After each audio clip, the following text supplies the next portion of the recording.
Tá, então fale sobre MAN, WAN e LAN abordando os seguintes aspectos: conceituação, representação gráfica e sua utilização geográfica. Também aqui, para redes, né? Ativo usado para esse tipo de rede. Então, para a gente entender isso, preparei aqui uma partezinha para nós ver. Então, ele está perguntando os três, né? LAN, MAN e WAN. LAN é basicamente uma rede local que ela opera dentro de uma pequena facilidade. Então, uma casa, um escritório, uma fábrica, pode ser um prédio também, enfim. As LANs elas são usadas para que computadores próximos entre si, eles ou compartilhem recursos, seja uma impressora, por exemplo, ou troquem informações entre si, certo? Então aqui a gente tem um exemplo de uma LAN sem fio, certo? E aqui a gente tem um exemplo de uma LAN com fio, certo? No caso aqui a gente tem um switch Ethernet. Então os computadores eles conectam nesse switch Ethernet e o switch eles mandam os pacotes para o computador usando endereços. Inclusive eu vou aprofundar um pouco nessa questão de switch, hub e roteador, certo? Mas basicamente o switch, o que ele faz? É transmitir pacotes entre os computadores que estejam conectados nele, certo? E a forma como ele faz isso, então, quando esse computador quer mandar algo para esse computador, ele manda para o switch sabe que tem que mandar com esse usando um endereço. Esse endereço chama MAC. Eu esqueci o que significa essa sigla, eu acho que é Media Access Control. Isso. Acesso, controle de acesso à mídia, exato. Então o switch ele usa esses endereços aí para saber para qual computador vai mandar os pacotes. Ok, esse foi o switch. Eu vou aproveitar e eu também já vou falar dos outros. Mas antes, deixa eu só explicar aqui, né? Um exemplo de LAN é o próprio Wi-Fi que a gente usa em casa, né? Falando um pouco sobre... Aqui eu botei o roteador, mas primeiro eu quero falar do hub. O hub ele é um tipo primitivo de hub, de switch. Ele é menos sofisticado. Então a forma como ele funciona basicamente é que se esse computador quiser comunicar com esse computador, ele manda o pacote para o hub. E o hub ele é burro, ele não sabe que é para mandar para esse computador. Então ele manda para todo mundo, basicamente. Certo? Esse que é o problema do hub, né? Que tem esse problema de segurança. Às vezes esse cara aqui não era para receber desse, mas ele vai receber mesmo assim do hub, né? E por último, o roteador. A função do roteador é basicamente, né, o do router, é basicamente permitir a comunicação entre as redes. Então você tem várias redes, essas redes elas têm switch, e aí caso uma rede quiser comunicar com outra, ela tem que usar um router. O router ele usa endereços IP para localizar cada rede. Então o fluxo funcionaria da seguinte forma: o computador mandaria um pacote para o switch mandaria para o router e o roteador ele teria o endereço IP do pacote, né, e mandaria para a rede correspondente. Um detalhe é que antes desse pacote chegar na rede correspondente, ele vai chegando em várias redes. E aí o roteador dessas outras redes vai verificando, olha, esse pacote era para chegar aqui? Não, então passa para o próximo. Era para chegar aqui? Não, então passa para o próximo. Até chegar na rede onde que aquele pacote é para chegar. Certo? Então, essa foi a explicação dos três. Bom que quando chega essa questão, nós já mata ela também. Né? Faltou falar alguma coisa? A representação, essa representação aqui já daria, tá? Da LAN. E o que mais que ele está pedindo? Equipamentos, né? Essa de equipamentos, eu botei o seguinte. Peraí, essa aqui não é a lista, não. Aqui, ó. Equipamentos, basicamente a LAN. A gente está falando de switch, roteadores, access points. No MAN. Ah, eu só expliquei a LAN, né? Então, a LAN, por enquanto, switch, roteador e access points. Vamos falar dos próximos agora, né? MAN. MAN é basicamente uma rede metropolitana. Então, uma cidade, normalmente, né? Ela é usada principalmente para TV a cabo, tá? Então, como é que ela funciona? Você normalmente tem uma antena aqui. Essa antena, normalmente, ela está posicionada num lugar alto, que está falando. E aí, essa antena ela manda o sinal direto para as casas. Antigamente, ela só era usada com TV a cabo, só que aí veio a internet. E aí, para você usar a MAN tanto com os dois, você tem esse head-end aqui, mas isso aqui não vai cair não, tá? Ele basicamente consegue interpretar aqui sinais da antena e da internet e passar para as casas correspondentes, né? Então é uma rede, uma cidade, basicamente, né? Ok. Uh, aqui eu estou explicando, é o Radiant. Essa foi o MAN, né? A representação dela é basicamente essa, representação gráfica. E os equipamentos são basicamente roteadores metropolitanos e fibra ótica. Pode ser cabo coaxial também, tá? Cabo coaxial também é bastante usado em redes metropolitanas. Ok, agora vamos falar do MAN. Peraí. Aqui. O WAN, ele basicamente abrange uma região geográfica muito grande. Pode ser país ou continente. O exemplo que o livro do Tannenbaum dá é um exemplo lá na Austrália, onde você tem conectado aqui algumas cidades, né? Então, cada rede dessas cidades, você tem os roteadores, e esses roteadores eles são conectados aqui por linhas de transmissão, pode ser cabo coaxial, pode ser vários cabos de fibra ótica, ou pode ser, no caso, rádio, né? E, enfim, essa é a representação gráfica, essa é a definição, é uma rede que abrange uma área geográfica grande, país e continente, e os equipamentos podem ser satélite ou roteadores backbone, beleza? Ok, aqui está pedindo para definir, né? Só que aqui definir já estava aqui, né? Essa conceituação, então eu vou pular essa daí. Tá, defina redes geograficamente distribuídas. Eu vou ter o seguinte: são redes que computadores se estendam por grandes áreas geográficas, conectando dispositivos, é basicamente o conceito de WAN, né? Qual a função do roteador? Essa aqui eu também já expliquei, né? Basicamente, o roteador ele tem o papel de caminhar pacote entre redes diferentes, né? Qual a relação que existe entre fragmentação e tabela de roteamento? Essa daqui eu não cheguei a ver ela no livro do Tannenbaum, essa que eu tive que usar um ChatGPT. Mas basicamente parece um negócio do roteador ele fragmentar os pacotes quando o tamanho excede um negócio lá. E enfim, fragmentação está ligada a saber roteamento, porque o caminho escolhido pode influenciar a necessidade de dividir os pacotes. Então, se for um caminho grande, se não me engano, ele tem que dividir mais, se for um caminho menor, ele tem que dividir menos. Um negócio assim. Topologias. Topologias, vou mostrar aqui para vocês. As que a gente estudou, né? Então, o que é uma topologia? A topologia é basicamente uma forma de você organizar uma rede de computadores aí, certo? A mais simples é a ponto, e é basicamente, ela funciona da seguinte forma: o emissor e o conector e o receptor, né? Sempre quando a gente está falando de rede, você tem o emissor e o receptor. O emissor é basicamente quem está mandando o sinal, e o receptor é quem está recebendo esse serviço, né? No ponto, o emissor e receptor eles comunicam diretamente entre si, certo? Aqui no caso ele está generalizando, né, canal de comunicação, porque não necessariamente vai ser um cabo, tá? Pode ser rádio, tá? Mas enfim, a ideia é que os dois estejam conectados diretamente. Multiponto, vários pontos eles compartilham um meio de comunicação. Pode ser de novo cabo ou um canal sem fio. Um dispositivo transmite por vez e ele é usado em redes que abrangem grandes áreas, certo? E aqui a gente já tem essa ideia de usar endereços lógicos, os IPs, né? E aqui o S ficou bugado por alguma razão.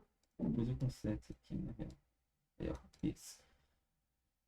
Beleza. A estrela ela é um pouco parecida com o multiponto, só que a diferença é que ao invés de você ter o canal de comunicação aqui conectado com os três, cada um tem seu canal de comunicação, e aí o canal de comunicação está conectado a um hub. Esse hub é o hub que a gente viu anteriormente, né? E aí, sempre quando o computador ele quer comunicar com o outro, ele tem que passar por esse hub aqui, pelo centro, né? E aí, se esse hub parar, basicamente a rede também vai parar, né? O anel, ele é bem interessante, porque basicamente os dados eles vão passando de computador a computador até encontrar o do destino. Então, se esse computador ele quer mandar uma mensagem para esse, ele vai ficar girando, girando, girando até chegar no computador, certo? Um detalhe é que esse fluxo ele é unidirecional, então ele não pode, tipo, um horário ou anti-horário. Tem que escolher um, certo? Por último, o barramento. Basicamente, todo mundo passa por um conector, um cabo aqui compartilhado, né? E ele se estende por toda a rede, né? Eu não sei se esse barramento, que seria no caso desse cabo compartilhado, tem como dois computadores usarem ele ao mesmo tempo, tá? Talvez sim, talvez não. Mas, enfim. Ele tem a mesma desvantagem que se você partir em algum lugar aqui, basicamente você para a rede. Caso se parar aqui, eu acho que ainda tem como esse computador mandar algo para isso, mas daqui para frente não conseguiria mais usar, né? Beleza. Então essas foram as topologias, né? Agora, hierarquia de protocolo. E aí a gente começa a entrar naqueles conceitos que é camada, serviço, protocolos e interfaces. Isso também está relacionado à última questão da lista dessa lição. Mas basicamente, eu vou explicar a primeira camada, né? Porque para explicar o protocolo eu preciso explicar essas coisas antes, né? Então é o seguinte, para reduzir a complexidade, as pessoas elas gostam de organizar as redes por meio de uma pilha de camadas, um conjunto de camadas. Uma camada construindo em cima da que está embaixo, certo? Então a camada que está embaixo ela oferece serviço para que está em cima. E aí essa camada oferece serviço para que está mais em cima e assim diante, certo? Um detalhe que é interessante é que ela oferece esses serviços protegendo as camadas que são mais em cima dos detalhes de como é que isso é implementado. Então acontece um encapsulamento mesmo. Literalmente a mesma definição de encapsulamento de POO, né? Então eu estou te oferecendo um serviço e eu não estou te revelando os detalhes de como é que isso está acontecendo. Mas você tem acesso aqui. Ok, essa é o conceito de camada. Vamos agora para o protocolo, né? Protocolo é basicamente as regras e convenções que duas máquinas da mesma camada eles têm. Então aqui a gente tem uma representação gráfica, a gente tem as camadas, né? E aí as regras e convenções que no caso aqui a camada 5 ela usar entre dois hosts é o protocolo, certo? Isso vai ficar um pouco mais claro quando eu usar exemplos, tá? Mas por enquanto só entende que protocolo é as regras e convenções que duas camadas de máquinas diferentes utilizam, tá? Da mesma camada.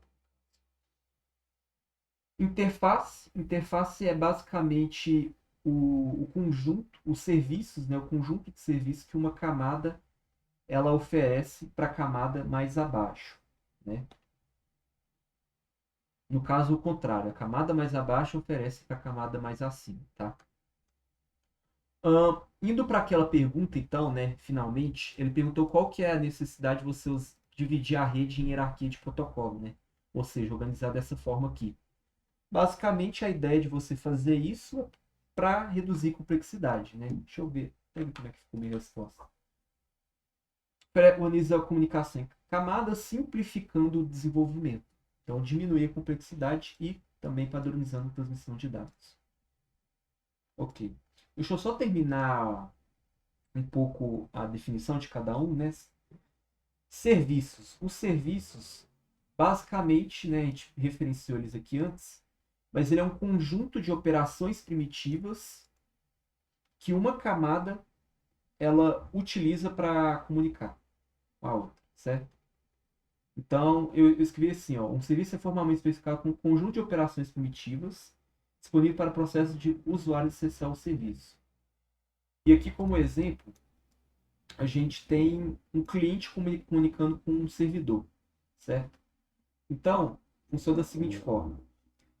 O cliente ele vai se comunicar com o servidor, e aí o servidor, antes dele receber, né, essa comunicação, ele primeiro executa a operação primitiva listen. Então aqui a gente tem um conjunto de operações primitivas. Ele executa o listen. Esse listen ele vai ficar pronto para qualquer tipo de requests que ele possa receber, certo? Depois que o server executa o listen, o cliente ele executa o connect, que é um primitivo que vai estabelecer a conexão entre os dois, certo? Depois que o cliente executa o connect, o server vai executar o accept, que vai aceitar a conexão, certo? Depois disso, o server se prepara para o request e executa o receive, que é para receber, né, o request do cliente. O cliente vai comunicar com o servidor, mandando um request, uma requisição. Só que antes ele precisa estabelecer a conexão, que foi o que ele fez aqui, foi aceitado. E ele precisa mandar essa request. Só que antes o server executa o receive. O cliente, então, executa a operação primitiva send. E aí eu faço toda a requisição e tudo mais. Depois de terminar isso tudo, o cliente ele executa o disconnect para acabar com essa conexão, tá? Então, basicamente, isso daqui tudo, esse conjunto de primitivos é o serviço, certo? E aí cada linha dessa tabela seria o primitivo, beleza? Ok.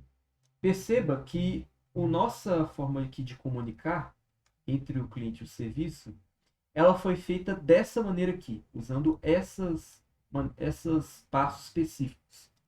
Ou seja, a gente está falando de regra e convenção. Se a gente está falando de regra e convenção, então isso aqui tudo a gente poderia chamar de protocolo, beleza? Aqui eu fechei. Motivo. Beleza. Diferença entre serviço e protocolo. O serviço ele basicamente define as operações, mas ele não diz como é que elas são implementadas de fato, certo? Enquanto que o protocolo ele define as regras de formato e os significados dos pacotes, né?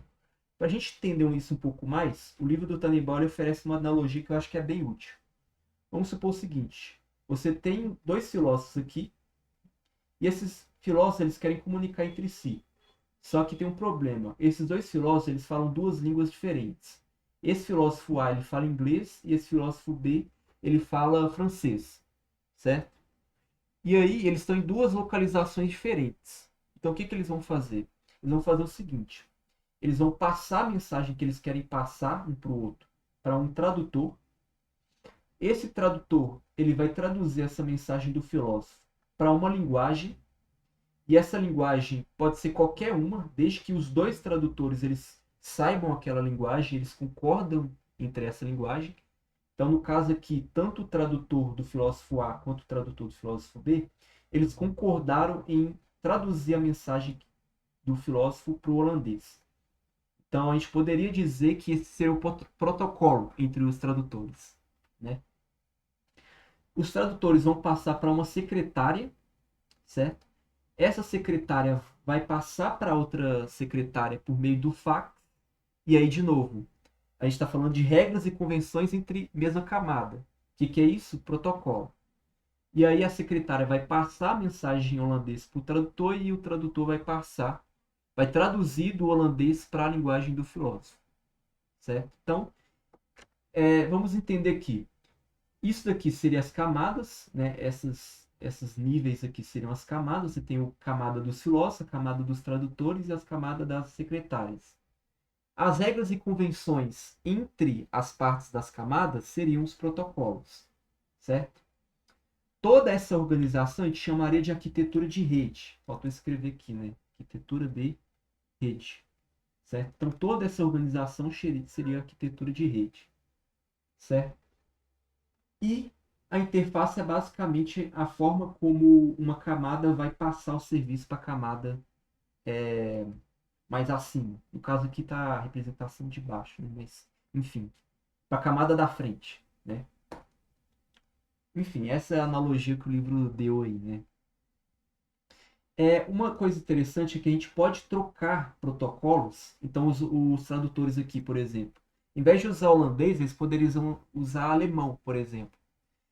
E aí, quando você faz isso, você nem está mudando as outras camadas, né? Os filósofos continuam se comportando da mesma maneira e as secretárias também. Você pode trocar protocolos sem nem precisar informar as outras camadas, né? E elas não precisam nem saber, né? Sem mudar, não precisam nem saber que você está mudando aquilo, né? Aqui tem uma representação um pouco mais técnica, mas basicamente a gente tem a camada sim. Essa camada sim que ela passa para a camada 4. com um header. No caso aqui passa a mensagem crua, no caso.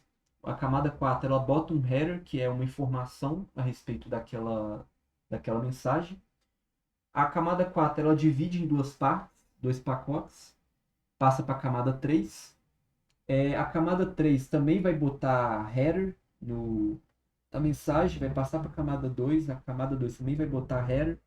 E aí esses headers basicamente vai servir para dizer qual host, né, para qual lugar onde esses pacotes vão ser enviados. Então vai enviar aqui para uma segunda máquina, essa segunda máquina vai usar esses headers aqui para passar para cima de novo e chegar aqui no destino dela. Certo? Ok. Ahn, isso daqui eu acho que não vai cair na prova, tá? Mas basicamente serviço orientado à conexão e serviço não orientado à conexão. Certo?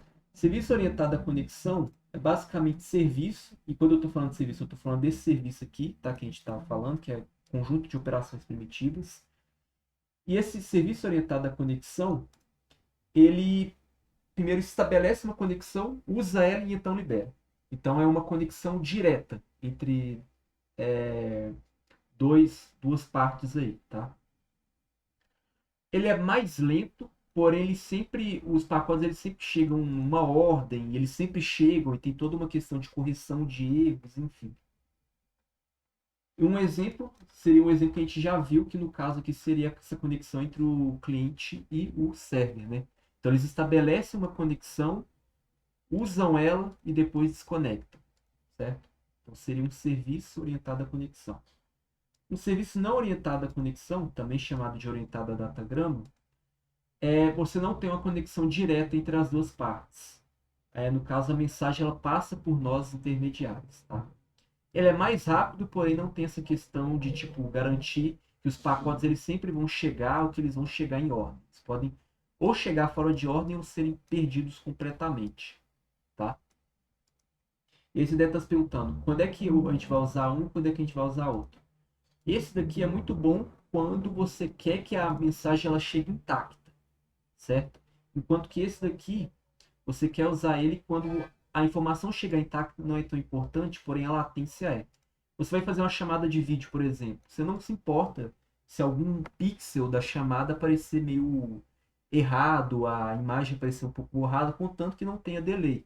Enquanto que esse daqui, se você vai fazer download de algum arquivo importante, você quer que ele chegue intacto na sua máquina. Então você usa orientado à conexão. Você não se importa tanto com a velocidade, porque para você vale mais a pena o arquivo ele chegar intacto, do jeito que ele está sendo enviado. Beleza. Então, foi um pouco longa essa parte aqui, né? Mas respondendo agora essa pergunta, a hierarquia de protocolo reduz complexidade. Tá? Eu vou aproveitar e vou responder já a última questão, que ele pede para explicar o seguinte: a arquitetura da rede é formada por níveis interface e protocolos. O que se entende por níveis, interface e protocolos? Nível é uma outra forma da qual você chama camada, tá? Interface, a gente já falou, né? São os serviços que uma camada oferece à próxima camada. E protocolos são as regras e convenções da mesma máquina, duas camadas diferentes, né? Então, beleza. Vamos para 7. Diferencie o modelo OSI do TCP/IP. Ok. Vamos para essa parte aqui agora. Módulo OSI, módulo versus TCP/IP. O OSI, tanto o modelo OSI quanto o TCP/IP são formas de você organizar, você pensar redes, né? Então, são duas hierarquias de protocolo, duas hierarquias de camadas diferentes, tá? O TCP/IP veio primeiro, depois veio o OSI, tá? Seguinte, eles funcionam Ao contrário, não? dessas... Não, eu acho que o TCP/IP veio primeiro. O OSI veio Ué, depois. Por que você botou o diferente? OSI não é uma. Não, mas que o OSI não é que não é prático, é só teórico? Que o Uhum. TCP/IP não foi baseado no OSI? Não. Quer ver? Eu Não? posso até. Ah, não. Tô doido.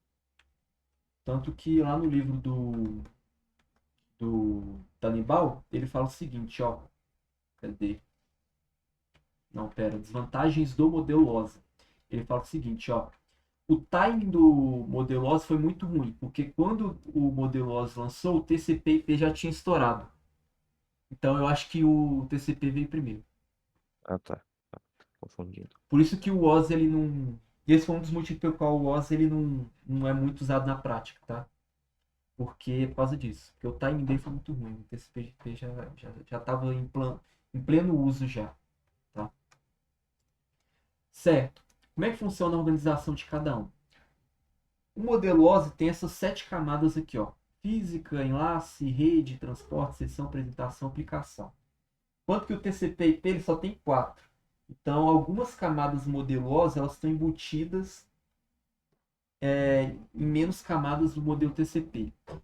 O enlace e a camada física estão embutidas aqui nesse link. Em português é acesso à rede, tá? Então, elas estão embutidas aqui dentro. Enquanto que essas 3 últimas camadas do modelo OSI, elas estão embutidas na camada de aplicação. Então, a camada de sessão, apresentação e aplicação. O que elas fazem no modelo OSI está tudo embutido aqui na camada de aplicação. Tá? Então, ele não separa tanto o TCP/IP. Tá? Beleza. Vamos falar um pouco das camadas de cada um. Né? Camada física do modelo OSI. Então, aqui eu estou falando do modelo OSI. Tá? Primeiro vamos falar de cada uma das camadas. A camada física, ela basicamente vai dizer como é que os bits eles vão ser transportados de um lugar para o outro, certo? Seja por cabo, seja por rádio, né, wireless, ou seja por satélite, né? Camada de enlace, ele basicamente vai cuidar aí dos detalhes de transferência de pacotes entre um computador e outro. Camada de rede vai determinar o caminho físico, ou seja, o roteamento dos dados entre redes, não entre computadores, tá? Entre computadores, você estava falando de enlace. Camada de transporte, basicamente vai garantir a entrega correta dos dados, então controle de fluxo e controle de erros. Camada de sessão vai estabelecer, gerenciar e terminar sessões aplicativos. Apresentação, tradução dos dados, seria codificação, criptografia, compressão. Camada de aplicação seria uma interação direta entre o usuário, alguma aplicação, certo? E, no caso, os serviços, né? No caso, a rede em si, fornece serviços de redes para os programas. É como se fosse uma interface entre os programas e a rede em si, certo? Ok, então essas foram as 7 camadas do modelo OSI. Vamos falar algumas desvantagens. A desvantagem, como eu falei, foi o timing ruim que o modelo OSI lançou. Quando ele lançou, o TCP já estava em pleno uso, já tinha estourado. Por causa disso, as pessoas não quiseram trocar o modelo OSI. A segunda desvantagem é que o design dele é ruim. Então, o livro do Tanibal, por exemplo, vai dizer que essas 2 camadas aqui, ó, a de sessão de apresentação, elas não têm muito uso, elas são bem inúteis, para falar a verdade. Então, não precisou realmente separar uma parte só para elas, né? Faz muito mais sentido fazer que nem o que o TCP fez, que foi pegar elas e botar na camada de aplicação só, porque elas são camadas bem pequenas, né? Não fez muito sentido você botar elas como sendo camadas próprias, né? Por outro lado, embora essas camadas aqui sejam pequenas, você já tem outras camadas que são muito grandes, já são muito inchadas. Então, sessão e apresentação são muito vazias, enquanto que rede e enlace são muito inchadas, são muito grandes. Então, essa é uma outra desvantagem dele. E uma terceira desvantagem é que as implementações dele são muito ruins. Então, o motivo pelo qual o modelo OSI só ficou na teoria, né, e a gente só estuda ele, só usa ele como parâmetro, é porque na prática as implementações que tentaram botar ele na prática foram muito ruins. E aqui eu botei, né, eram lentas, grandes ou mal organizadas. Vamos falar um pouco das vantagens, né? Bom, o modelo OSI ele distingue muito cuidadosamente os conceitos de serviços, protocolos e interfaces. Então fica bem claro com o modelo OSI você entender o que é cada um, certo? E uma outra vantagem é que o modelo em si é muito útil para discutir e explicar rede de computadores. Não é à toa que as faculdades usam ele para explicar, né? Às vezes computadores. Vamos agora o modelo de referência TCP/IP. Tem 4 camadas. A camada de acesso à rede é basicamente a mistura desses dois aqui, né? Então ele basicamente vai definir como os bits são enviados e como os pacotes são enviados de um computador para o outro. Então envia os dados pela rede física. Basicamente é isso. Camada de internet seria o roteamento dos dados entre redes. Então ele é parecido com o camada de rede do modelo OSI. A camada de transporte faz a mesma coisa que a camada de transporte do modelo OSI, que é basicamente garantir a entrega correta dos dados. Então, a mesma coisa. E a camada de aplicação do modelo TCP também é parecida com a camada de aplicação do modelo OSI. A diferença é que também ele faz essas duas outras coisas aqui, né? Ele também estabelece, gerencia e termina sessões e ele também faz essa tradução de dados. Criptografia, codificação e tudo mais. Tá? Algumas desvantagens que ele tem. Ele não distingue bem o conceito de serviços, protocolos e interfaces. A camada de enlace do TCP/IP não é realmente uma camada no sentido estrito de camada, e sim está mais para uma interface. E a terceira desvantagem é que ele não distingue a camada física da camada de enlace. Isso daqui foi um vacilo muito grande da camada do TCP, né? Não faz sentido nenhum você dizer, botar esses dois no mesmo balaio. Faz muito mais sentido você fazer o que o modelo TCP, o modelo OSI fez, que foi separar os dois, né? Por causa disso, o livro do Tannenbaum ele faz até o seguinte: quando ele vai explicar quando ele vai explicar, né, cada uma das camadas, ele separa da seguinte forma: ele separa em aplicação, transporte, rede, enlace e camada física.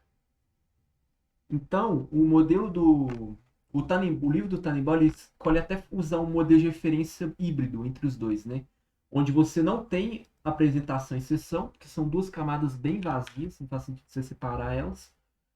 Só que ao mesmo tempo ele não faz o que o TCP fez, que foi botar esses dois aqui no mesmo balaio, certo? Então, tá aí. Porém, a vantagem do TCP/IP é que as implementações das camadas, os protocolos, eles são muito bem feitos, certo? Então, tá aí. Modelo TCP/IP. Aqui tá basicamente a definição, né, de cada uma das camadas, já falei disso. O que é montar uma rede? Bom, essa daí é mais fácil, né? Se cair na prova vai ser bom demais. Para fazer com que computadores compartilhem dados e recursos. Recursos, no caso, seria, por exemplo, a impressora. Né? O computador compartilhar uma impressora. Topologia, já falei o que é. Qual a função do roteador, já falei. Client request. Esse daí eu já falei um pouco nessa daqui, ó. Na hora de explicar isso daqui, né? Mas eu também dediquei uma parte específica para isso daí. Basicamente o seguinte, o servidor, ele é um computador que ele fornece dados, certo? E ele segue o modelo cliente-servidor. Existem dois modelos de rede, cliente e servidor. E existe um segundo, que ele é menos usado, mas eu tenho certeza que alguém já usou, que é o modelo P2P, peer-to-peer, que é o do torrent. Provavelmente você usou, né, Marcos? Nunca. Nunca. O modelo P2P, ao invés de você ter um cliente e um servidor que comunicam diretamente entre si, você tem várias máquinas, certo? E essas várias máquinas, elas estão conectadas entre si, certo?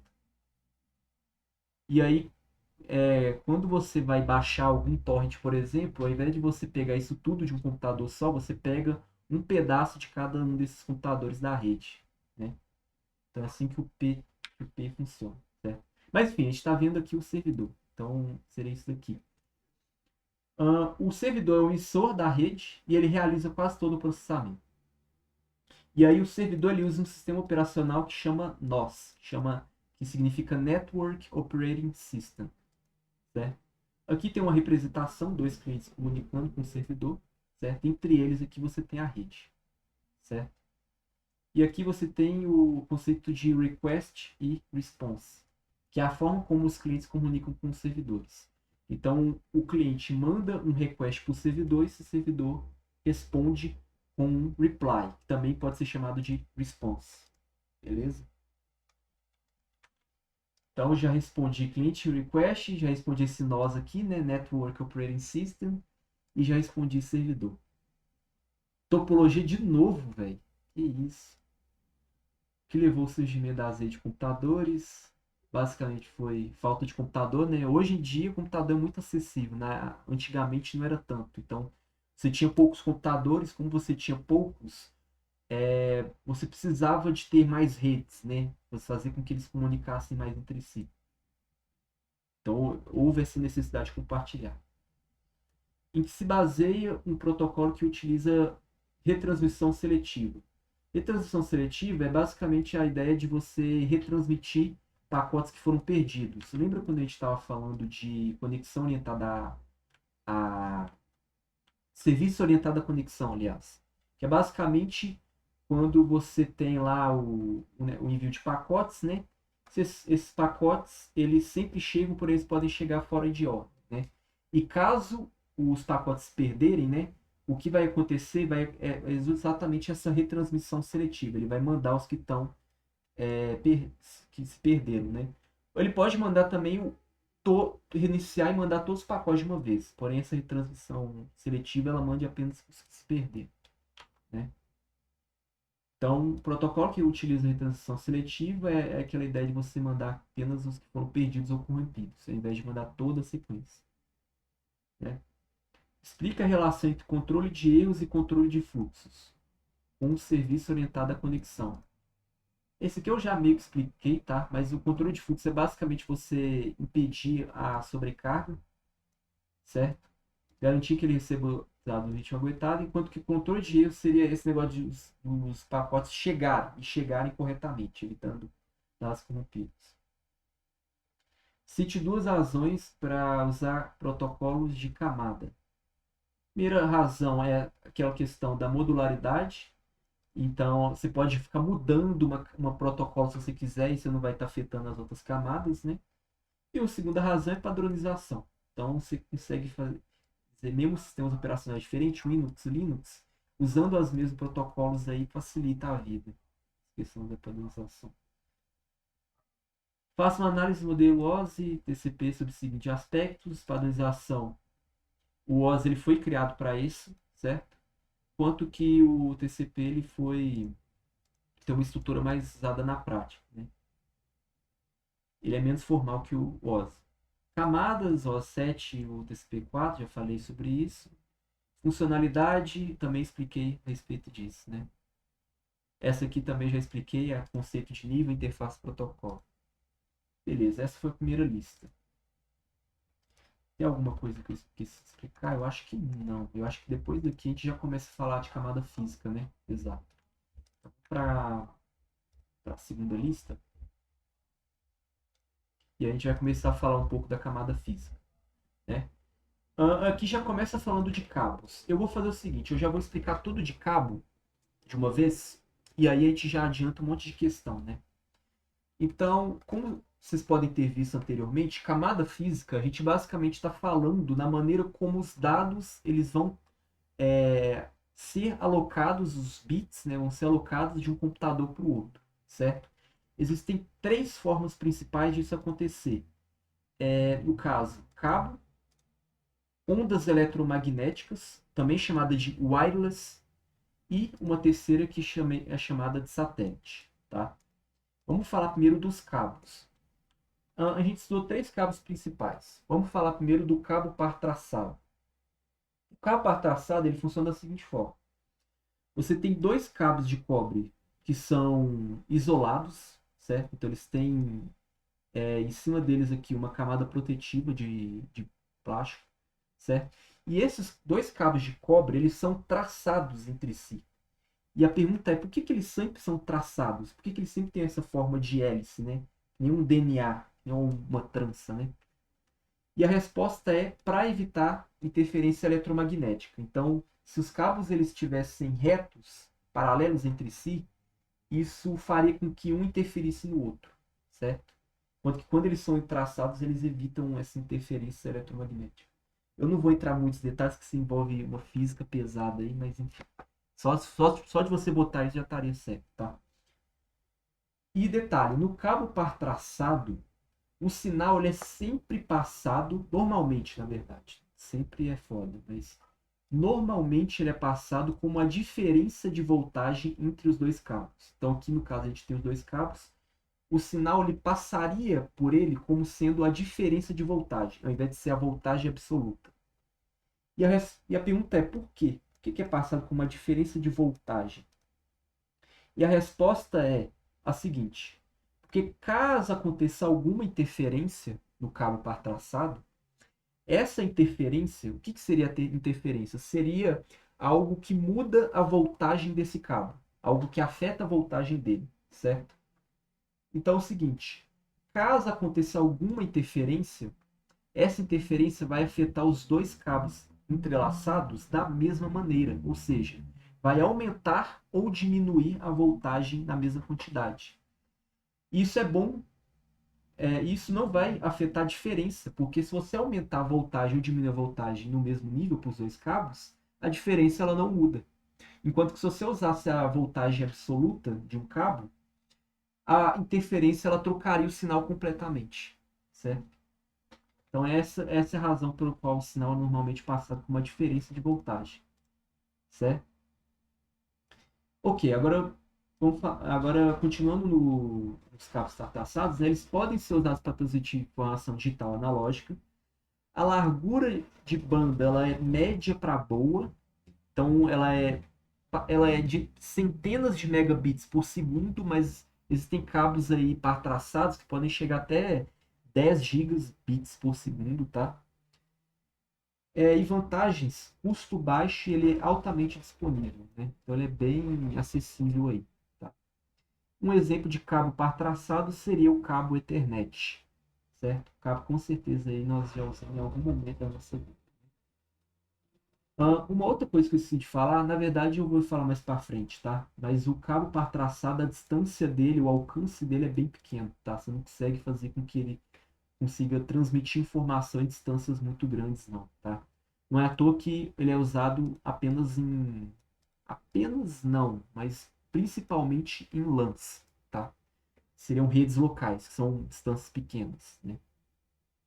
Ok, cabo coaxial. O cabo coaxial ele funciona da seguinte forma: ele tem aqui um cabo de cobre. Esse cabo de cobre ele é coberto por um material isolante.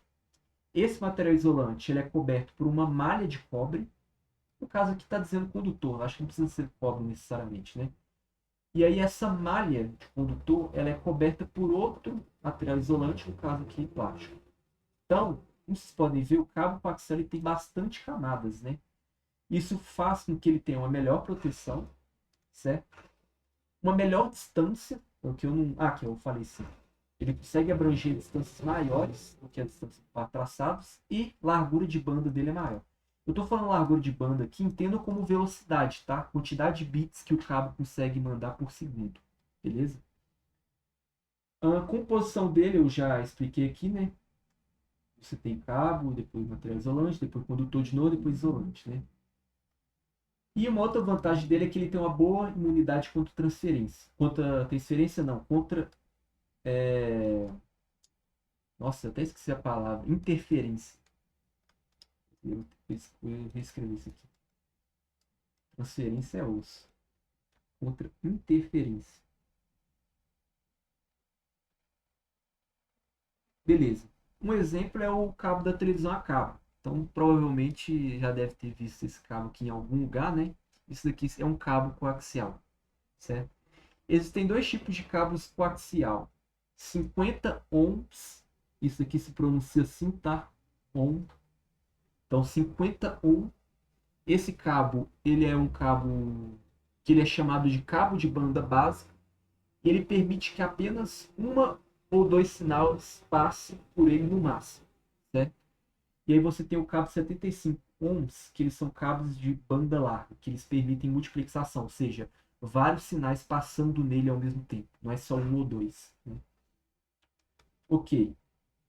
Por último, então, falando sobre a fibra óptica. Fibra óptica, a composição dela é essa daqui, ó.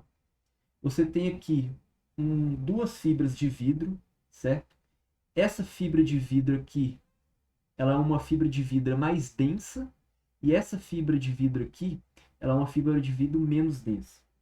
E aí você tem, cobrindo essas duas fibras de vidro, um plástico, tá? Nos outros cabos passam sinais elétricos. Na fibra óptica passa luz, tá? Importante você saber isso. Então, a fibra óptica, ela tem três principais componentes, né? Uma fonte de luz, então é onde a luz está saindo. E aí, normalmente, eles usam essa seguinte convenção. A luz é o bit 1 e a ausência de luz é o bit 0. Certo? Você tem um meio, que é onde essa luz passa, que eu já falei, né? São essas duas fibras de vidro, elas são muito finas. E aí você tem um detector, que é uma espécie de... É um cara que ele sabe quando a luz chega. E aí ele recebe essa luz e ele converte em algum sinal elétrico. Certo? Ok. Como é que a luz ela não escapa, né? Porque é uma fibra de vidro fina. Como é que a luz ela não... Como é que a luz ela fica refletindo, né? Ou como é que ela continua seguindo o caminho dela, né? E aí é o caso de um fenômeno na física bem interessante, que é o seguinte. Quando uma luz ela sai de um meio mais denso para um meio menos denso, o que tende a acontecer é a refração, que é quando o ângulo, ele, no caso, ele aumenta, certo? Porém, se o ângulo de incidência, que é o ângulo no qual o raio está chegando aqui, ele for maior do que um ângulo crítico, o que acontece com o raio é que ele ele não sai do meio mais denso, ele continua lá dentro, ele é refletido totalmente lá dentro. Então aqui a gente tem o caso, como exemplo, a água, né, e o ar. A princípio, quando o raio de luz sai da água e vai para o ar, ele é refratado. Porém, você tem um ângulo crítico que faz com que ele não saia, ele faça aqui 90 graus com a normal, que é essa linha pontilhada aqui, e qualquer ângulo chegando a um ângulo maior do que o ângulo crítico, o faz com que o raio ele seja totalmente refletido. Beleza? Então, usando esse princípio, lembrando que esse princípio ele só aplica para quando um meio ele sai de um... Quando a luz ela sai de um meio mais denso para um meio menos denso, tá? Então, usando esse princípio, a luz ela não escapa, ela sempre fica refletindo aqui, porque o ângulo de incidência, ou seja, o ângulo do qual ele chega aqui, ele é sempre maior do que o ângulo crítico. Então, ela fica refletindo, beleza? Existem dois tipos de cabos de fibra óptica, o multimodo e o monomodo. O multimodo é o que justamente o que eu acabei de explicar, o que fica, a luz fica refletindo, batendo, quicando dentro do cabo, certo? Só que tem um outro tipo de cabo que é o monomodo. Esse cabo monomodo, ao invés da luz ficar quicando de um lado para o outro, ela vai reta, certo? Ela não fica quicando. Ok, como vocês podem perceber, o cabo monomodo ele é bem menos espesso do que o multimodo, tá? Ele é bem pouco espesso mesmo, bem fino. A espessura dele é bem pequena, certo? E não só isso, mas o cabo monomodo ele tem distâncias muito grandes. Ele consegue transmitir distâncias até 50 vezes maiores do que os cabos multimodos. Só que eles têm a desvantagem de ser mais caros, certo? Então, também se cair essa daí, eu acho que pode cair, né? Caiu na lista. Vocês vão responder isso daí. Vamos fazer um comparativo entre os cabos. Cabo par traçado. A vantagem dele é que ele é barato e acessível. Ele é simples. Isso é bom para... Porque qualquer engenheiro que você for pegar, o cara vai saber usar cabo par traçado. O primeiro vai saber como ele funciona. E ele tem uma boa largura de banda em curtas distâncias. Então tem cabo Ethernet aí que consegue alcançar a largura de banda de até 10 gigabits por segundo, certo? Só que tem um detalhe aí que é o que só consegue fazer isso em curtas distâncias. Desvantagem, baixo alcance, que eu acabei de falar, né? Curta distância. Menor imunidade à interferência e ele é menos durável e resistente. Cabo coaxial. Vantagens: consegue abranger grandes distâncias, tem alta blindagem contra interferência, alta largura de banda, boa resistência e durabilidade. Desvantagem: ele é mais caro e menos flexível. E a largura de banda não é tão alta quanto o de fibra óptica, certo? Ok, falando sobre fibra óptica agora. Vantagens: não sofre com interferência, não sofre com corrosão química, não sofre com pico de energia. Outra vantagem, ele tem uma excelente largura de banda. É de longe o disparado mais rápido de todos, consegue ter mais bits por segundo aí sendo transmitidos. Vantagem, desvantagens, aliás. Ele é frágil, bem menos frágil do que bem mais frágil que o coaxial e o par traçado, tá? Ele não é muito conhecido por engenheiros elétricos e ele é unidirecional. O que significa isso? Significa que você consegue fazer uma comunicação de um lugar X até um lugar Y com um cabo. Porém, se você quiser fazer do Y para o X, você precisa de outro cabo de fibra óptica, tá? Então, você consegue transmitir de um lugar para o outro, mas para você transmitir do outro para um, você precisa de dois cabos, certo? Então, ele é unidirecional.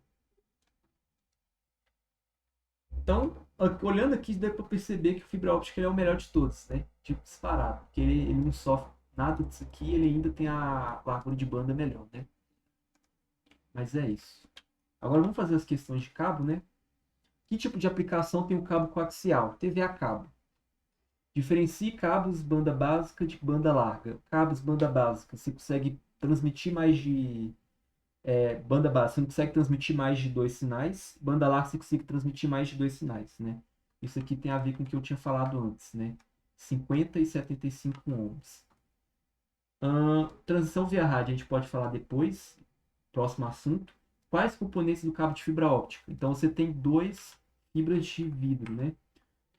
O core e o revestimento. O core é mais denso e essa parte que cobre aqui, essa fibra de vidro, ela é menos densa.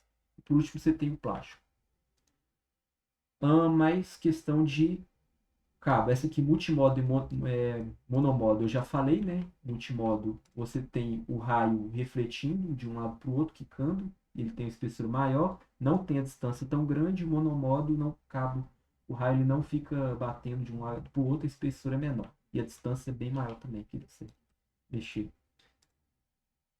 Que mais que tem a ver com o cabo aqui, ó? Essa aqui a gente pode responder também, ó. Cite três exemplos de meio físico de transmissão. A gente já falou, né? A gente tem cabo, wireless e satélite. Essa também dá para responder. Três funções da camada física. Basicamente, você definir como é que o bit vai de um computador para o outro. Qual que vai ser o meio pelo qual isso vai acontecer. E também definir, por exemplo, modulação e multiplexação, que a gente vai falar nos próximos slides aí, próximos assuntos aí, certo? Modulação e multiplicação eu vou falar mais pra frente o que é, tá? Esse diagrama eu não entendi o que ele quer dizer, você entendeu, Marcos? Mas o diagrama tá todo mal negociado. Passa o mouse nessa parte preta aí, seleciona a parte preta pra você ver. Ué, Tá todo apaiado isso aí. Não entendi nada dessa questão. tem um trem escrito aqui, não tem?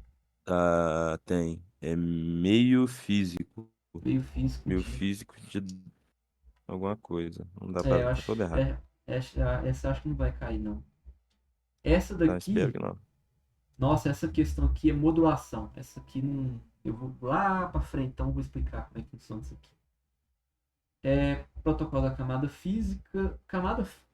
Essa aqui eu fiquei até na dúvida, que camada física não tem protocolo. Mas enfim. Como funciona o cabo par trançado e quais suas limitações? Já respondi, né? Você tem dois cabos que ficam traçados entre si para evitar interferência, diferença entre voltagem e tudo mais. Qual mais tem a ver com o cabo aqui? Como funciona o cabo de fibra óptica? Quais suas limitações? Já falei sobre isso. O diagrama abaixo explica a funcionalidade dos componentes de cabo fibra óptica. Então aqui, olha, ele até mostra, né? A luz, ela só fica no núcleo, ela não chega nem a passar do revestimento, por causa que ela fica refletindo, né? Cite três vantagens do cabo par trançado, também já falei, simplicidade, custo baixo e largura de banda boa em distâncias. Três vantagens do cabo coaxial, boa largura de banda, maior do que a do cabo par traçado. O cabo coaxial, ele também tem uma boa resistência e uma boa imunidade contra interferência. Três vantagens do fibra ótica: excelente largura de banda, não sofre interferência e não sofre corrosão aí de produtos químicos. Explica a funcionalidade dos. Eu não entendi esse compenetres. Ele quis dizer componentes? Ou é compenetres mesmo? Eu acho que é componente, você só escreveu errado, né? Então, mas o condutor é onde vai passar o sinal. Esse isolador e a blindagem servem basicamente para proteger o sinal, certo? Seja de interferência, seja de choque mecânico, certo? Cria uma tabela de comparação entre fibra. Nossa, caiu muito cabo, velho. Tipo, vai cair cabo. Impossível não cair Isso que é o cabo. problema. Contextualiza essa frase. Wireless e fibra ótica serão o futuro. O fibra ótica você já entendeu, já deu para entender, né? Claramente superior aos outros, né? O que mais tem a ver com o cabo aqui? Deixa eu ver. Onde é mais aplicado? Se tinha alguma relação com o meio de transmissão. Eu acho que. Ah, tá. Relação de topologia anel, estrela, multiponto e cabo coaxial. Essa aqui eu vou ter que olhar minha resposta, que eu não lembro o que eu respondi nessa, não. Essa é a 41, 42. Aqui, ó. Então, pera. Ah, tá. Começa aqui. Topologia anel usa uso do cabo coaxial. Topologia anel. Ela é comum em redes aqui, Token Ring, redes antigas. Isso aqui foi resposta GPT, tá? Estrela, o ChatGPT falou que não é comum o cabo coaxial, usa mais cabo par trançado, a topologia estrela. E multiponto, o cabo coaxial ele é muito comum. Basicamente é isso. E cabo, eu acho que é isso, né? Eu acho que é isso. Então, vamos falar um pouco então sobre agora wireless, né? Ondas eletromagnéticas. Então, o que acontece? Ao invés de você usar cabos, você pode usar ondas eletromagnéticas, certo? Então aqui tem o espectro das ondas eletromagnéticas de acordo com a frequência. A luz visível, ou seja, a luz que a gente consegue ver, ela tem essa frequência, certo? E aí você tem as luzes que tem a frequência menor do que a luz visível e as luzes que têm frequência maior do que a luz visível. O detalhe é que as ondas que têm a frequência maior do que a luz visível, elas não são usadas para comunicação, tá? Para enviar dados. Até porque elas dão câncer, né? Raio ultravioleta dá câncer de pele, raio X também dá câncer, raios gama piorou, enfim. Então você usa ou a luz visível ou você usa ondas eletromagnéticas que têm a frequência menor, né? Então a gente vai ver cada uma aí, tá? Aqui está uma visão um pouco mais ampliada, tá? Daqui até aqui. E aqui, como vocês podem ver, né, são os raios que são, como vocês podem ver, né, o raio X, raio gama, essas ondas aqui não são usadas para comunicação, certo? Só essa faixa aqui de frequência que é usada. Vamos falar um pouco sobre as ondas de rádio, que estão aqui da frequência 10 elevado a 4 até 10 elevado a 8. Ondas de rádio, elas são fáceis de gerar e elas podem viajar a longas distâncias. Isso é algo bom, certo? Outra característica dela é que elas podem penetrar prédios e construções com bastante facilidade, certo? Então não tem essa de, você tem um monte de prédio, um monte de construção na frente, não tem problema, consegue passar tranquilamente, certo? E outra característica dela, isso pode ser bom e ruim, tá? Que elas são omnidirecionais. Por que que isso pode ser bom? Porque você não precisa alinhar o transmissor e o receptor fisicamente. Os dois não precisam estar alinhados. Como é um omnidirecional, ou seja, a onda ela viaja em todas as direções, o transmissor, o sinal dele necessariamente vai chegar no receptor, a não ser que aconteça interferência, né? Só que aí já é um problema diferente, né? Só que isso pode ser ruim, porque como ele é omnidirecional, vai em todas as direções, ele pode acabar interferindo numa outra onda que não tem nada a ver com ele, mas que está viajando ali num lugar. funcionar, certo? Então tem essa desvantagem. Ok, vamos ver a diferença entre diferentes frequências de ondas de rádio. Porque eu não sei se vocês viram, mas onda de rádio, a gente pode estar falando de ondas aqui 10 elevado a 4 até 10 elevado a 8. Há bastante diferença entre esses dois tipos de onda de rádio.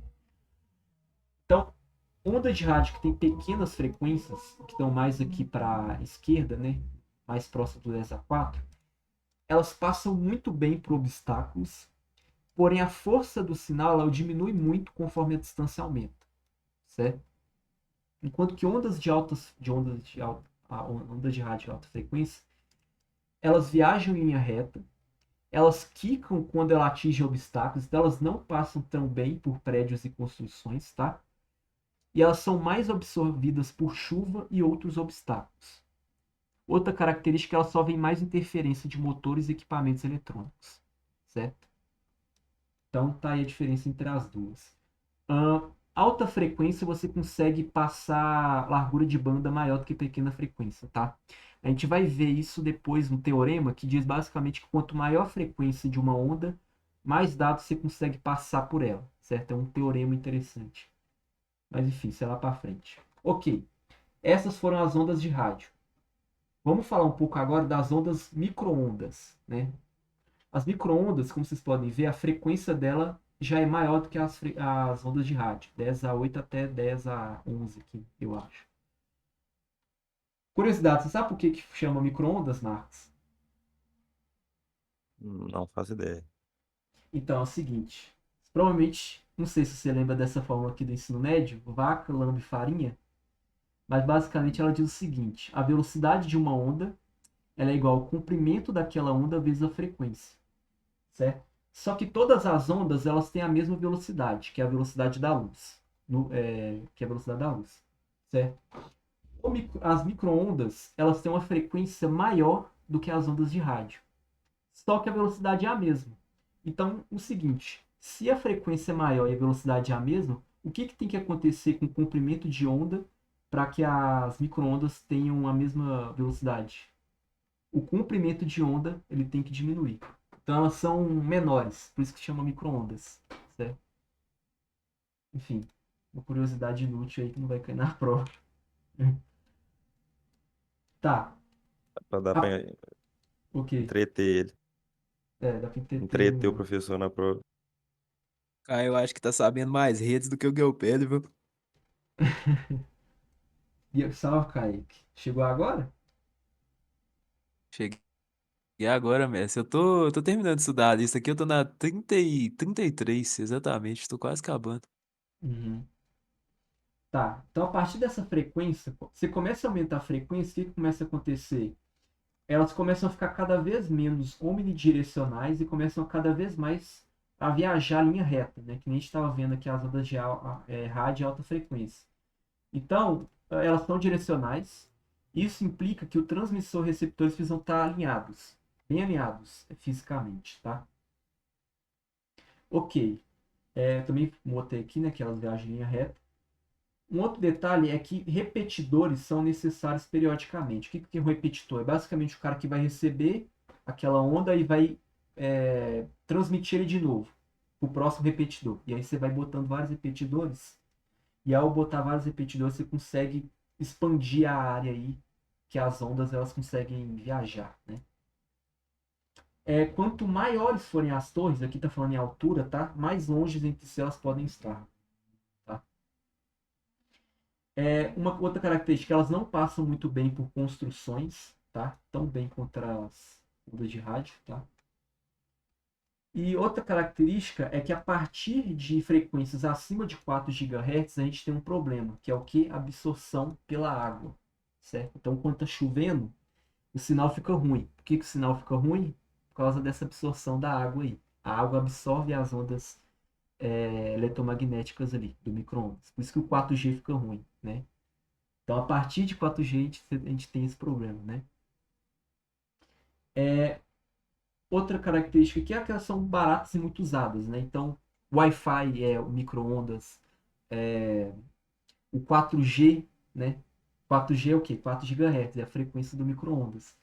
Então, é usada para telefonia móvel, enfim, bastante usadas aí, certo? Então, esses foram os micro-ondas.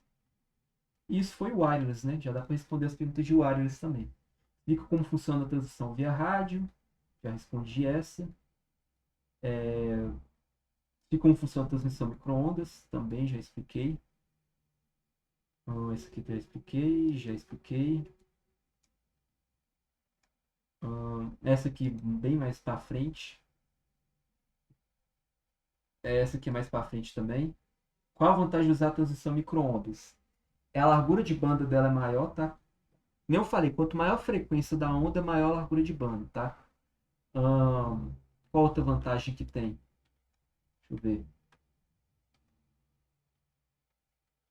Baratos e muito usados, né? Tem também a capacidade de transmitir grandes quantidades de dados sem fios e por longas distâncias também em linha reta, né? Uhum. Usando repetidor é possível, né? Você consegue fazer isso Uhum. aí.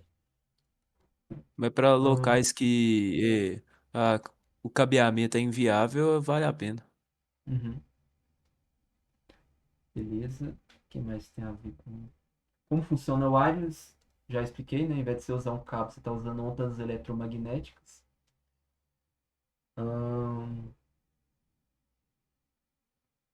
Deixa eu ver o que mais. Defina wireless sem cabo. Que o wireless é o futuro, né? Você não precisa de ter infraestrutura para usar ele. Você basicamente constrói ali uma torre. Essa torre vai passando o sinal para a próxima torre, para a próxima torre, para a próxima torre. E aí a infraestrutura necessária é bem menor do que você ficar usando cabo, né? Você precisaria passar esse cabo pelos lugares, né? Enfim. Qual a vantagem, de novo, de usar micro-ondas? Satélite é o próximo que a gente vai falar. Hum, apesar de usar. Tá. Então, de wireless foi isso. Vamos falar agora do próximo que é satélite, né? É o terceiro meio de transmissão aí da camada física. Então, o satélite, você pode pensar nele como se fosse grandes repetidores de micro-ondas no céu, certo? Então, ao invés de você usar os repeaters, os repetidores no chão, né? E aí você vai fazendo que esses repetidores vão passando, você pode usar o satélite, que são grandes repetidores que ficam lá na órbita da Terra, né? Então, a forma do satélite funciona da seguinte forma: você tem aqui uma estação, essa estação manda um sinal para o satélite, esse satélite ele recebe esse sinal, e aí o satélite ele tem os chamados transponders. Esses transponders eles basicamente amplificam o sinal, porque quando o sinal chega no satélite ele chega bem fraquinho, então ele tem que amplificar esse sinal e ele vai enviar para outra estação aqui na Terra com a frequência trocada, com a frequência diferente. O que a frequência que ele manda para outra estação é diferente da que é enviada? Para evitar interferência, basicamente. Então, para evitar interferência entre esse sinal aqui azul e esse preto, a frequência dos dois é diferente. Tá? Com o satélite, você tem a ideia de usar hubs, que é basicamente quando as suas estações elas são muito fracas, elas não conseguem mandar um sinal muito forte. O que elas fazem? Elas mandam para o satélite manda para um cara intermediário aqui, que é o hub. Esse hub ele vai amplificar o sinal, vai aumentar o sinal, mandar para o satélite de novo e o satélite vai mandar para uma outra estação. Tá? Isso aqui é bem viável usar em áreas rurais, tá? Onde não tem a infraestrutura de cabo ainda, tá? A desvantagem de você usar isso daqui, aliás, a desvantagem de você usar satélite no geral, é que a latência disso aqui é muito alta, tá? Então, a latência de você ficar mandando um negócio pro céu para depois ficar mandando para a estação, que a latência disso, o delay disso é muito alto. Esse aqui é maior ainda, né? Porque tem que passar pelo hub. Mas, enfim. Esse tem três tipos de satélite. Os satélites geoestacionários, que estão lá em cima da órbita, 35 mil quilômetros de altitude. Existe esse satélite aqui, que são satélites de órbita terrestre média. Esses aqui são usados para GPS. E existe esse daqui, que são satélites de órbita baixa, que eles ficam ainda mais baixos, tá? Esse aqui fica de 5 km até... Tá gravando, tá de boa. O Gabriel chegou aqui. E tem esse daqui que é a altitude ainda mais baixa, tá? Curiosidade. Algo que você consegue adivinhar qual que é o do Elon Musk? Do Starlink lá? Vai. O segundo? Não, pera. O que Não muda sei. é a altitude só, tá? Normalmente. O do Elon Musk é esse que tá mais abaixo, tá? Esse LEO aqui. A altitude do Starlink é 550 quilômetros. Bem perto, se parar pra pensar, né? Comparado a esse aqui, por exemplo. Mas por que o Starlink usa esse que está mais perto, né? Justamente para evitar a latência alta. Então a latência é um negócio que é importante, né, para a internet. Então a Starlink resolveu usar esses satélites que estão mais baixos aqui. Ok. Esses geoestacionários, que são os que estão altão lá, eles têm algumas características. Primeiro, eles ficam mais parados, outros eles ficam movendo mais. A distância deles não pode ser menos entre um e outro, não pode ser menos do que 2 graus de órbita, tá? Então não pode haver mais de um satélite a cada 2 graus de órbita, tá? E aí, se você for parar a pensar, a órbita toda é 360 graus. Então 360 dividido por 2, teoricamente daria para botar no máximo 180 satélites desse daqui, certo? Que fica mais alto. Certo? Esse MEO, o livro não fala tanto, ele só fala que ele é usado para GPS. Se desloca muito. Certo? Quanto mais alto, menos ele anda, e quanto mais próximo, mais ele anda. O fato desse aqui não deslocar muito significa que você não precisa rastrear ele. Esses aqui de baixo você precisa rastrear eles. Tá? Uma outra característica é que esses que estão mais alto, a área abrangida deles é maior. Tanto que nessa tabela aqui, ele está mostrando a latência, tá vendo? A latência desse aqui é 270 ms. Esse daqui é muito baixo, 1 a 7, né? E aqui você tem satélites necessários. O que é isso? É basicamente a quantidade de satélites que você precisaria para cobrir o mundo todo. Desse aqui só precisaria de 3, esse aqui precisa de 10 e esse aqui precisaria de 50. Né? E esse último aqui, que está o mais perto, ele tem a menor latência, menor atraso, né? E o custo para lançar ele também é menor. Então esse foi satélite. Vamos responder aqui então. Cadê? Onde é que começa essa questão de satélite?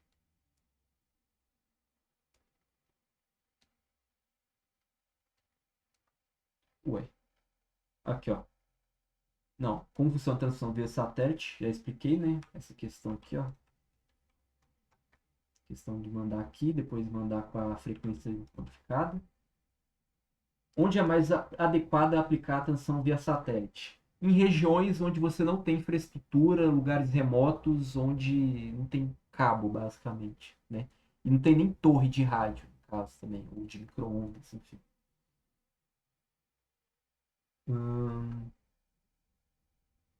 Que mais? Satélite. Como funciona a transmissão via satélite? Já expliquei. Onde é mais adequado? Já expliquei. É, acho que foram todas, então. Aqui agora já dá para fazer esse comparativo, né? Quadro comparativo. Deixa eu mostrar o meu como é que ficou. Então tá basicamente assim, ó. Satélites, alcances. Vantagem é alcance global, né? Como vocês viram, só precisa de 3 daquele altão para conseguir cobrir o mundo todo, né? Ideal para locais remotos e cobertura ampla. Vantagem alta latência, custo elevado, sensível ao clima. Aplicações comuns, transmissões de TV, internet, áreas rurais, GPS. Rádio, barato, alcance razoável, boa penetração em áreas urbanas. Vantagem de interferência, baixa largura de banda e menor segurança. Enfim. Microondas, alta taxa de transmissão, comunicação ponto a ponto rápida. Desvantagem, curto alcance, requer linha divisada, sem obstáculos, porque bate nos obstáculos, lembra? A onda de microondas, né? Aplicações comuns, telefonia celular, TV por assinatura, rede de backbone. Beleza. Essa foi a camada física. Vamos falar um pouco de modulação e depois multiplexação. Modulação nada mais é do que o processo de você converter bits, certo? Converter ondas em bits. Basicamente é isso, né? Converter ondas em bits, né? Sinais em bits, beleza? Processo de converter entre bits e sinais que nos represente. Existem dois tipos de modulação. A modulação banda básica e a banda passante. Eu não entendi bem a diferença entre as duas, mas banda básica diz o livro que é frequências que vão de 0 até o máximo, enquanto que banda passante, frequências próximas às do sinal que carrega a informação. Alguma coisa assim. Mas banda básica, você tem esses três aqui principais. Tem mais, mas essas três aqui eu acho que são as básicas que a gente pode ver na prova, né? Essa daqui é a mais simples, essa non return to zero aqui. Basicamente é o seguinte, sempre quando você quer passar você bota voltagem alta, sempre quando é zero, voltagem baixa. Voltagem alta, 0, voltagem baixa. Voltagem alta, assim em diante. Certo? Esse NRZ inverte aqui, ele basicamente inverte. Toda vez que é 1 e 0, ele permanece. Então aqui, 1 inverteu, 0, 1 inverteu. 1 inverteu, 1 inverteu, 1 inverteu, 1 inverteu. Certo? E por último tem esse Manchester aqui, que funciona da seguinte forma. Assim, quando você quer passar você bota cima para baixo, e assim, quando você quer passar 0, você bota baixo para cima. Então, cima para baixo, 0. Baixo para cima, 0. Baixo para cima. Só que, peraí, ele não estava aqui em cima? Ele está querendo fazer baixo para cima? O que vai acontecer? Ele vai ter que descer rapidamente. Então, é isso que eu representei nesse verde aqui. Certo? Então, baixo para cima, baixo para cima, baixo para cima, cima para baixo para cima. E assim você vai representando, né? O código Manchester é basicamente assim, então, uma forma de você representar os sinais aí, os bits, né? Uma forma específica de você fazer isso. Modulação agora, banda passante. Uma forma diferente de você modular os dados, né? Existem três tipos principais aqui, que seria esse ASK, tem o FSK e o PSK. Esse ASK ele é baseado em amplitude. Então, sempre quando a amplitude, sempre quando o sinal é 1, o bit é 1, você passa uma amplitude, quando é 0, você passa uma amplitude.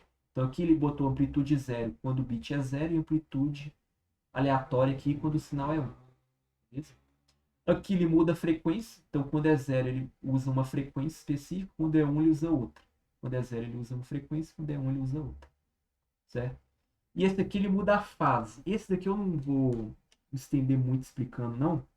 Mas basicamente fase é a posição da onda, certo? Então, o começo da onda seria a fase 0, o final da onda seria 360, a metade seria 180 e, enfim, basicamente é isso. E aqui no caso, é quando a gente tem uma mudança de fase em 180. Então ele começa aqui a onda, né, ele faz aqui um período. Quando ele faz essa transferência, ele começa a próxima onda no 180. Então o 180 está aqui nesse vale aqui, então ele começa no vale. Certo?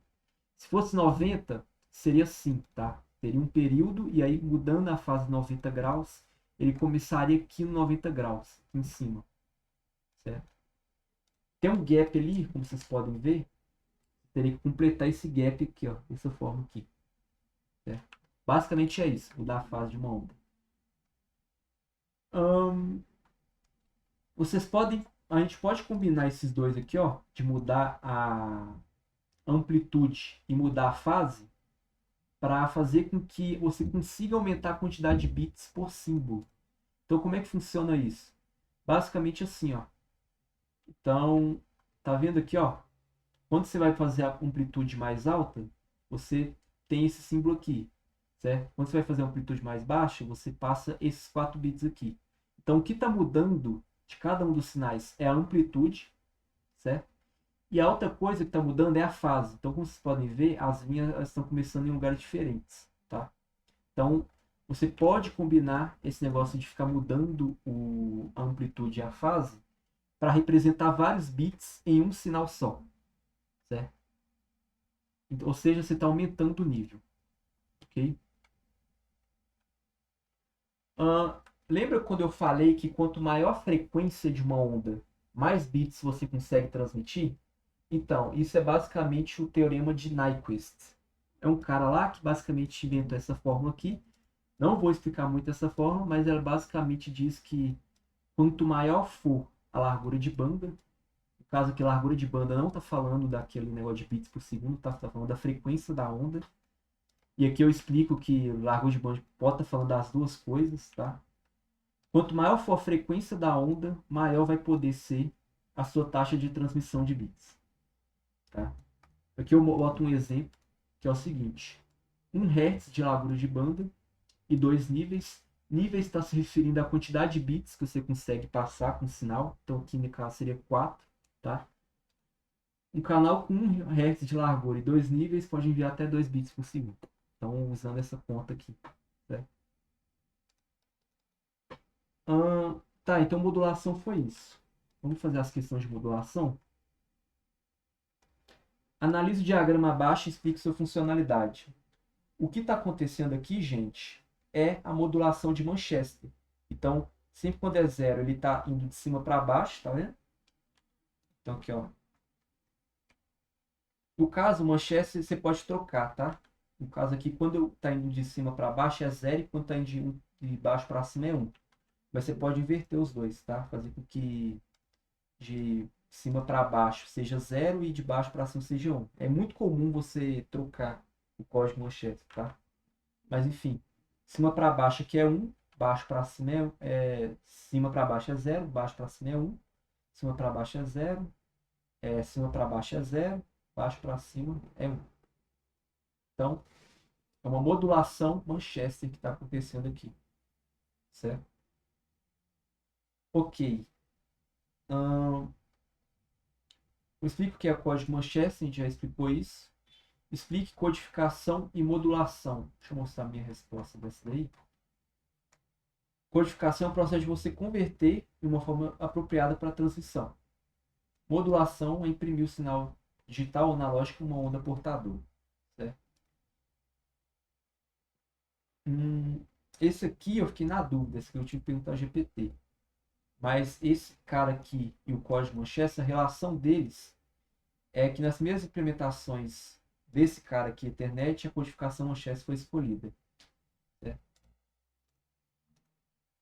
Ok, deixa eu ver se tem mais alguma relacionada. Multiplexação a gente vai falar daqui a pouco. Então, deixa eu colocar parcial. Então,